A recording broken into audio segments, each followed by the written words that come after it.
नेता प्रतिपक्ष टीकाराम जी जूली। नहीं, मैं यही बात कहने के लिए उठा हूं, चाहे इधर हो चाहे इधर हो। बजाने वाले तो बुला लो, कोई बात नहीं, आप हो तो सही। कल से आप लोग खूब बजा रहे हो, यानी हकीकत है यही पीड़ा की बात है, चाहे हमारी तरफ हो चाहे आपकी तरफ हो। ये भी पूरा दंगल खाली है, पर चर्चा क्योंकि आज SC ST पे हो रही है और जितने सदस्य जो मौजूद हैं वो भी ज़्यादातर SC ST के ही हैं, कुछ हमारे OBC के भी हैं। यही विडंबना है माननीय सभापति महोदय, आप आसन पे विराज रहे हो, मैं यहाँ हूँ, चाहे वहाँ सचेतक महोदय हैं, जो SC ST वाले ही बैठे हैं, बाकी तो सब इधर उधर है। यही जो बात है, आज हमें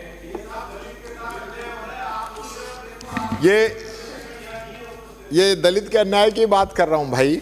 ये आज जो स्थिति जिस प्रकार से पूरे, ये हम लोगों ने कोरम बचा रखा है, नहीं कोरम के भी नहीं, ये बात सही है माननीय सभापति जी। आज नेता प्रतिपक्ष ने दोनों ही पार्टी के लिए कहा, इनके लिए भी कहा है उन्होंने। बोलिए सर आप। सभापति महोदय, बार बार सचेत उधर से प्रतिपक्ष सचेतक बार करे, हमारे भरोसे हमारे भरोसे सचेतक का रफीक साहब क्या ये छत भी आपके भरोसे टिकी हुई, आप बाहर जाओगे तो गिर जाएगी। छत का तो नहीं पता, पर ये नींव जो है ये हम लोगों ने भरी होगी, क्योंकि जो गरीब वर्ग है वो ही मेहनत करके इमारतें खड़ी करता है। मैं आज ये बात कहना चाहूँगा माननीय सभापति जी, जिस विषय पे हम चर्चा कर रहे हैं उसका सबसे प्रमुख बिंदु भी यही है कि आज हम इस वर्ग के लिए कितना चिंतित हैं, वो हमारी उपस्थिति दर्शाती है। और ये हकीकत है, आज़ादी के 75 वर्षों के बाद में भी सरकारें, चाहे कांग्रेस की आई हों चाहे BJP की आई हों, सब लोगों ने प्रयास भी किए हैं, लेकिन जहाँ तक हमको जाना चाहिए था वहाँ हम नहीं पहुँच पाए। और हकीकत ये है कि आज भी सिर्फ और सिर्फ सरकारी नौकरी के अंदर रिजर्वेशन की लड़ाई को ही हम अपने आप में समाज कल्याण की बात को समझते हैं। और सबसे महत्वपूर्ण बात यह है अध्यक्ष जी कि आज जो रिजर्वेशन की भी जो बात है, यानी सरकार ने ऑर्डर दे रखे हैं कि डिपार्टमेंट्स जो हैं रोस्टर रजिस्टर का संधारण करेंगे, लेकिन कितने डिपार्टमेंट इसकी पालना कर रहे हैं? यानी आज भी हमें रोस्टर रजिस्टर के लिए भी आवाज उठानी पड़ रही है, जो कि नियम है, कानून बन चुका है राजस्थान के अंदर, लेकिन नहीं हो रहा। अभी जो भर्तियां निकाली गई हैं, चाहे पटवारी भर्ती की बात हम करें, चाहे हम कॉलेज लेक्चरर की बात करें, और यहां तक कि यूनिवर्सिटीज के अंदर जो भर्ती हो रही है उनकी बात करें, विद्या संबल की बात करें, या अभी प्राचार्य उप प्राचार्य की हम बात करें, तो क्या हम उन नियमों का पालन करा पा रहे? नहीं करा पा रहे अध्यक्ष जी। मैं जो एक रिपोर्ट आई है जो कि भारत सरकार की है, बहुत ही चिंताजनक है, जिसमें कहा गया है कि यूपी के बाद में राजस्थान और उसके बाद में मध्य प्रदेश दलित एट्रोसिटी में सबसे आगे हैं। राजस्थान की स्थिति तो यह है कि SC ST में प्रदेश में हर महीने 3 दलित और 1 आदिवासी की हत्या हो रही है, और कई जगह तो और भी हालत खराब है। SC के मामलों में 43% कार्रवाई होती है और ST के मामलों में सिर्फ 40% कार्रवाई होती है। कहने को यह भी होता है कि मामला झूठा पाया गया, क्योंकि मुकदमा दर्ज होता है, दर्ज होने के बाद में तुरंत कार्रवाई हो जाए तो ठीक, नहीं तो जैसे कि सामाजिक परंपरा है, राजीनामे के प्रयास किए जाते हैं, और राजीनामा कर ले, राजी कर ले, या पूरा समाज आके बैठ जाता है और राजीनामा करके और उससे लिखवाया जाता है कि मैं इसमें कार्रवाई नहीं चाहता, और उसमें FR लगती है और ये साबित किया जाता है कि मामला गलत है। इसी प्रकार से अभी 23 तारीख की घटना है, कि 200 पुलिसकर्मियों की निगरानी में दलित की बारात निकली। ये हम अच्छी बात नहीं कह सकते। आज हम जिस सभ्य समाज की हम बात कर रहे हैं, वहां दलित को ही निकासी निकालने का, अगर वो घोड़े पे निकासी निकलती है तो उस पर भी आज भी कुछ लोग ऐतराज करते हैं। कानून है, कार्रवाई हुई है, आपकी सरकार ने भेजे हैं 200 लोगों को। हमारी सरकार के समय में भी हो सकता है ऐसी घटनाएं हुई हो, गई है सरकार की तरफ से पुलिस। लेकिन क्या हम सोच नहीं बदल पा रहे? कारण क्या है कि ऐसी स्थिति लगातार क्यों बनती जा रही है? इस दिशा में हमें जरूर, मैं समझता हूं, हमें सोचना चाहिए। अभी एक रेंजर की हत्या हुई, वन विभाग के रेंजर ने अवैध खनन करने वालों के खिलाफ कार्रवाई करने की कोशिश की, उसको कुचल के मार दिया गया। आपके बाबूलाल बैरवा कांस्टेबल को डिपार्टमेंट के लोगों ने इतना प्रताड़ित किया कि उसने सुसाइड कर लिया। उदयपुर के अंदर एक टीचर को तलवार से काट दिया गया। टोंक के अंदर पुलिस कांस्टेबल ने माफियाओं को रोकने का प्रयास किया, उसको ट्रैक्टर से कुचल के मार दिया गया। ये छोटी बात नहीं है, ये बात है मानसिकता की। क्योंकि अगर एससी का आदमी जहां कहीं भी है, उसको आप किस प्रकार से दबा सकते हैं, ये प्राथमिकता रहती है। हमारे कुछ डिपार्टमेंट के जो कर्मचारी हैं, पृथ्वीराज बैरवा था, उसको बर्खास्त कर दिया। मंडावरी गांव में एक बच्ची थी, उसका अपहरण कर लिया। दलित वर्ग के प्रवीण कुमार उपाचार्य था, उसको अपमानित किया गया। पूजा बुनकर एससी की अध्यापिका थी, उनको प्रताड़ित करके निलंबित किया गया। नीमका थाना में विकास अधिकारी ललित कुमार झाड़ली को गबन करने वाले अपराधियों के विरुद्ध मुकदमा दर्ज करवाने पर उन्हें इतना प्रताड़ित किया गया कि वो अवसाद में आ गए और उन्हें सुसाइड करना पड़ा। पाली में डॉक्टर नरेंद्र मौर्य को असामाजिक तत्वों के साथ मारपीट की और उनकी पत्नी के साथ बदसलूकी की। 29 अक्टूबर को भरतपुर जिले में आदित्येंद्र, जो कि प्रयोगशाला सहायक था, और उन प्रयोगशाला आदित्येंद्र कार्यरत है, और वहीं पे बलराम मंडोरिया, संयुक्त निदेशक स्कूल शिक्षा भरतपुर के द्वारा जातीय व्यवस्था दुर्भावना से आधारित रिपोर्ट के आधार पर निलंबित किया गया। सुनील कुमार टीचर है। ऐसे मेरे पास काफी लंबी लिस्ट है। पावटा के अंदर एक बच्ची थी, छात्र सुनील कुलदीपा को सुसाइड करना पड़ा। ये सारी बातें मैं इसलिए आपको ये बताना चाह रहा हूं, ये सारी बातें जो हैं मानसिकता की हैं, और मानसिकता के आधार पे ही ये सारी चीजें चल रही। आज भी अनुसूचित आयोग, जो कि राष्ट्रीय अनुसूचित आयोग है, 47,000 शिकायतें उनको मिली इसके खिलाफ। और हालत क्या है कि अनुसूचित आयोग राष्ट्र के, उसमें भी जो 2 पद है ना, वो आज खाली। ये हमारी यानी सोच दिखाती है कि हम किस वर्ग के प्रति कितनी सहानुभूति रखते हैं। हम बात कर रहे हैं रिजर्वेशन की। रेलवे का प्राइवेटाइजेशन हो गया, एयरपोर्ट चले गए, बंदरगाह चले गए, हाईवे चले गए, LIC चली गई, काफी बैंक चले गए। बड़ी जो उपक्रम है भारत सरकार के, गेल इंडिया, बेल इंडिया जैसे, वो सब प्राइवेट हाथों के अंदर चले गए। तो वहां जो रिजर्वेशन मिलना था, वहां जो नौकरी मिलनी थी, वो चाहे SC की हो, ST की हो, OBC की हो, EWS की हो, सारी खत्म हो गई।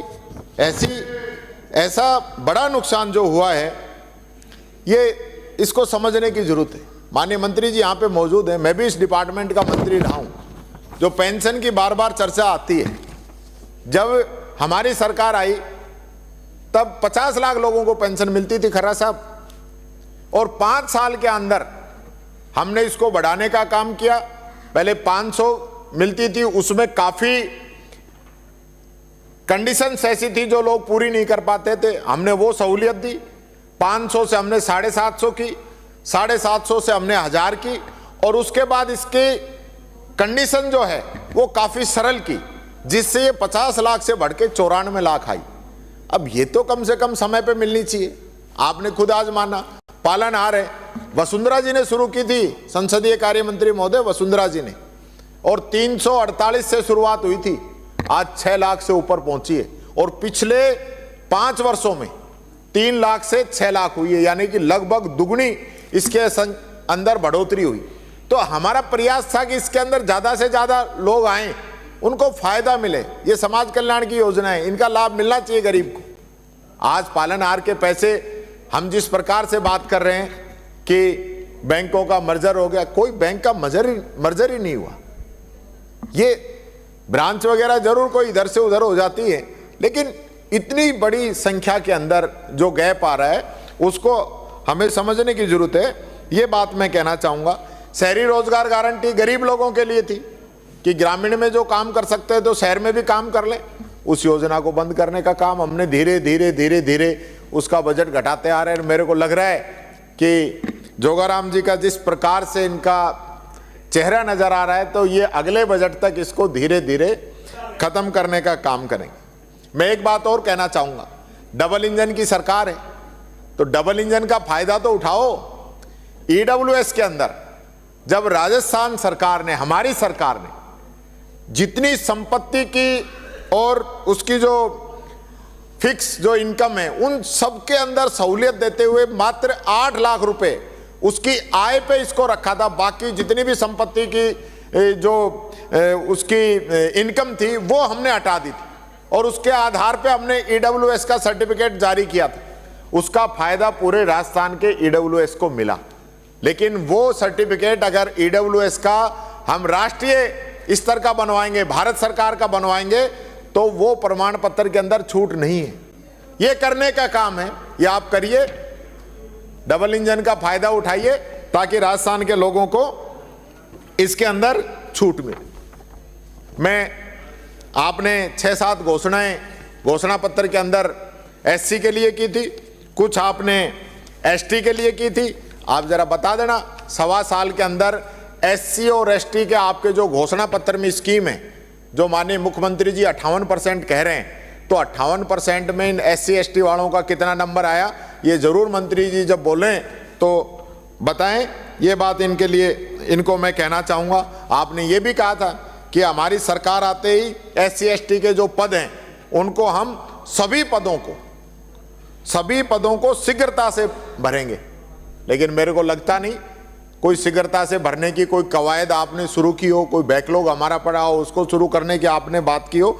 मेरे को ये बात नज़र नहीं आती है।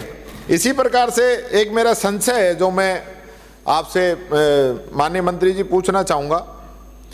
जो उत्तर मैट्रिक छात्रवृत्ति है या पीएम यशस्वी उत्तर मैट्रिक छात्रवृत्ति ओबीसी ईडब्ल्यूएस डीएनटी की है, या जो छात्रावास में जो बच्चे रह रहे हैं, इसमें एक दिक्कत जो आपने हमें वार्षिक प्रतिवेदन दिया है उसमें जो मेरे सामने आई है, आपने 23-24 के अंदर बताया है 3300 करोड़ का खर्चा हुआ है और लाभान्वित हुए हैं 35,763 बच्चे, और 24-25 में आपने बताया है कि 1340 करोड़ रुपए का व्यय हुआ है और लाभान्वित हुए हैं 13,450 बच्चे। ये अंतर क्यों है? इसी प्रकार से आपने जो हॉस्टल के अंदर जो बच्चे रह रहे हैं उनके लिए भी मैं कहना चाहूंगा, 23-24 में आपने व्यय किया है 16,782 लाख रुपए और लाभान्वित हुए हैं 35,895, और 24-25 में आपने व्यय किया है 13,341 लाख और लाभान्वित हुए हैं 36,245 लाख। यानी कि जब आप 16,782 व्यय कर रहे हो तब तो लाभान्वित हो रहे हैं 35,000, और जब घट के 13,341 व्यय कर रहे हो तो लाभान्वित हो रहे हैं 36,245। तो ये चीज मेरी समझ में नहीं आई। इसी प्रकार से पेंशन में भी आप बता दें 23-24 के अंदर आप 24,220 करोड़ रुपए खर्च कर रहे हो और लाभान्वित कर रहे हो 8,26,012 और 24-25 में आप 1,79,634.78 लाख राशि आप व्यय कर रहे हो और लाभान्वित हो रहे हैं 8,48,154। तो ये अंतर क्यों है? लाभान्वित कम राशि ज्यादा या लाभान्वित ज्यादा राशि कम? ये गणित मेरी समझ से बाहर आया। एक आपने आज बात कही स्कॉलरशिप के बारे में। स्कॉलरशिप के बारे में आपने जो बड़े प्रयासों से माननीय मुख्यमंत्री जी का लेटर लिखवाया उसके लिए तो धन्यवाद, लेकिन वो लेटर मैं भी लिख चुका हूं, गहलोत साहब भी लिख चुके हैं। वो बात तो आपने बताई नहीं, हमारी बता दिया करो थोड़ी थोड़ी, और चीजों में तो आप बता देते हो पिछली सरकार ने ये नहीं किया। लेकिन ये सही है, गलती न आपकी है न मेरी है। भारत सरकार स्कॉलरशिप के पैसे नहीं दे रही है, काफी डिले चल रहा है। लगातार हमारे समय में भी अधिकारियों ने लगातार संपर्क किया और SC ST की तो उधार चल रही है और OBC पे तो कांटा ही मार दिया है कि हम नहीं देंगे। ये भारत सरकार ने किया है, आप लोगों का कोई दोष नहीं है। मैंने भी खूब प्रयास इसके लिए किए, लेकिन ये चीज संभव नहीं हो पाई। दूसरा, जो स्कूटी योजना, जो कि चलाता तो कॉलेज शिक्षा विभाग है, लेकिन पैसे समाज कल्याण से जाते हैं, तो वो स्कूटी काफी समय से रखी है, यानी लिस्ट में नाम भी आ गया बच्चियों को, आपने उनको अलॉट भी कर दी कि इन बच्चियों को स्कूटी मिलेंगी, स्कूटी भी खड़ी है, फिर दे क्यों नहीं? वो स्कूटी आप जल्दी दिलाने का काम करें। इसी प्रकार से अगर सरकारी कर्मचारी कोई है, हमारे एक प्रिंसिपल हैं अनिल कुमार, जो कि सकतपुरा बावद, जो जिला हमारा खैरथल भिवाड़ी के अंदर आता है, मुंडावर के अंदर है, तो अभी उसके मुकदमा दर्ज हुआ है, CCTV रिकॉर्ड है, लेकिन कोई कार्रवाई उसके अंदर नहीं हो रही है। ये बात मैं कहना चाहूँगा। और मैं ये भी कहना चाहूँगा, बाबा साहब ने कहा था कि सामाजिक समानता आना ही मुख्य तौर पे आरक्षण का सही मायने में सच्चा अर्थ है। आज जो आप चेंज देखेंगे ना कि कितनी भारत की प्रॉपर्टी कितने लोगों के हाथ में है, तो आपको ये महसूस होगा कि वाकई में जो है काफ़ी इसके अंदर चेंज हुआ है। आज एक रिपोर्ट आई है कि देश के 140 करोड़ लोगों में से 100 करोड़ लोग ऐसे हैं कि जिनके पास सिर्फ ज़रूरी सामान जो है उनके खरीदने के अलावा कोई पैसा नहीं है। ब्लूम वेंचर्स की ये रिपोर्ट आई है, ब्लूम वेंचर्स की रिपोर्ट है। आप जाके पूछोगे जब पता चलेगा, आपको पता नहीं है कौन सी संस्था है। आज देश के अंदर जो सामाजिक असमानता की जो बात है ना, जो, क्योंकि उसके लिए मैं बताना चाहूंगा, राष्ट्रीय आय का 57.7% का हिस्सा 10% लोगों के पास है, जो सबसे अमीर देश के हैं उनके पास, और आबादी की हिस्सेदारी 15% है। मिडिल क्लास की बचत 50 साल में सबसे कम है आज के समय। ये मिडिल क्लास और गरीब को कहां ले जाके छोड़ोगे, ये तो बताओ। ये सामाजिक असमानता कब खत्म होगी, इसके बारे में भी बताओ। माननीय मंत्री महोदय, नौकरी पेशा लोगों की आय भी 10 साल से ठहरी हुई है, ये रिपोर्ट बता रही है। उनकी आय भी ठहरी हुई है, क्योंकि जिस प्रकार से देश के अंदर जो मॉडल आ गया ना, उस मॉडल से इनका समाधान होना मैं समझता हूं मुश्किल है। और मैं जब समाज कल्याण मिनिस्टर था, जब मैंने 2 लाइनें यहीं पे कही थी, आज मैं वापस वो 2 लाइनें दोहराना चाहूँगा कि हर सामाजिक समस्या का समाधान बन जाऊँ, ज़रूरतमंदों की ज़रूरत का सामान बन जाऊँ, बन के नेतागिरी करने का शौक़ है नहीं मुझे, चाहत है समाज सेवा का दूसरा नाम बन जाऊँ। बहुत बहुत धन्यवाद सभापति महोदय, बहुत बहुत धन्यवाद। श्री